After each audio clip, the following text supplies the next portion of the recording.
All right, this is a very exciting morning for a lot of WWE fans. Wade Barrett is in studio with us, getting ready for tonight at the Blue Cross Arena. And by the way, what they're doing tonight, you can watch it 2 Fridays from now when it airs. But Wade is Wade is a fantastic guy. Wade, you came in here. You're all dressed up, and almost didn't recognize you for a moment, except that you're 6'6" and huge.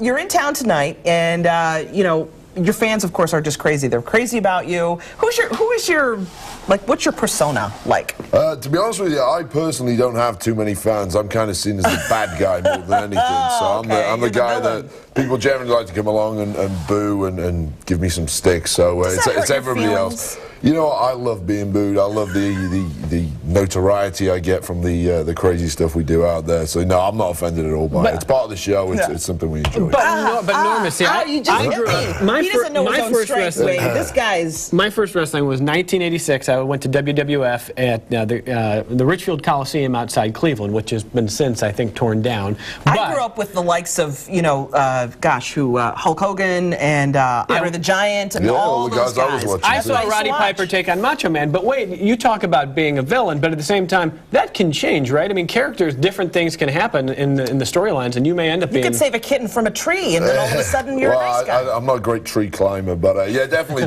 things can change very quickly. I mean, our storylines and the stuff you see on TV is very much driven by our audiences, and sometimes for whatever reason, the audience will attach themselves to a character and decide, you know what, we're not going to boo him anymore, we're going to cheer for him, and then and things might change very quickly. You come out, you got this... Norma, you're about to see the Barrett Barrage. How do you say it, Wade? That's right, Barrett Barrage. It's not often that you meet a British wrestler either. I don't know too many British wrestlers.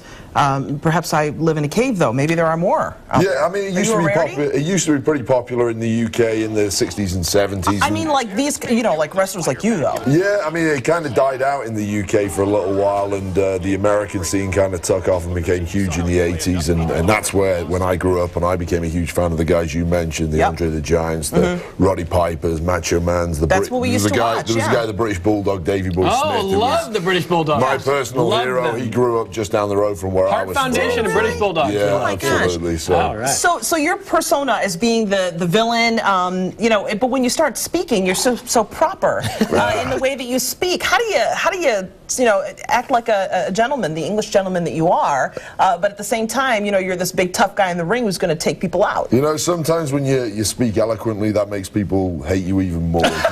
Especially you have an English accent, you see in Hollywood, the English bad guy and all that, so it kind of helps me sometimes.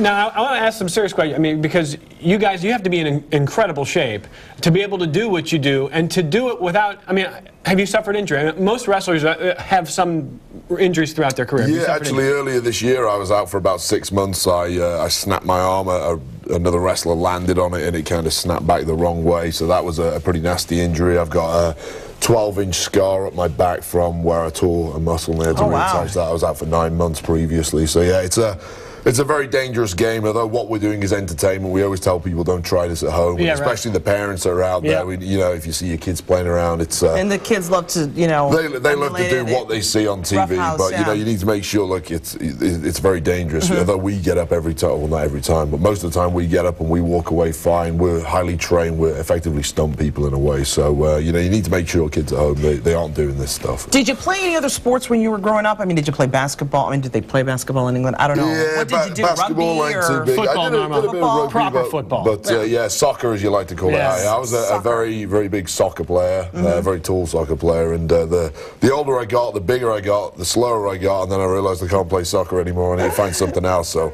then wrestling came along. Wrestling came along, and it was perfect. I was kind of the perfect fit. Oh, I'm so stoked. We got 1 minute left. He's going to be at Blue Cross Arena tonight. What's it like for you meeting your fans because they love you? I mean, look, I know that they love to hate you, but they love you. But they do it because it is so much fun. What's it like meeting people? Oh, it's great meeting people. I mean, like I say, what we do is try and entertain people. And I think people get that when I'm in the ring and when I'm on camera, I'm a different person to what I might be when they meet me. So it's always great meeting the fans here.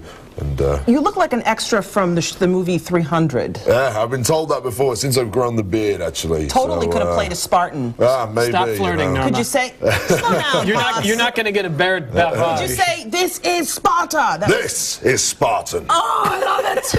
Wade, so nice to meet you. Thank you very much for having us on. Cheers, Wade. Thank you. Thank you. Blue Cross Arena tonight. You're going to watch it 2 Fridays from now. Local headlines.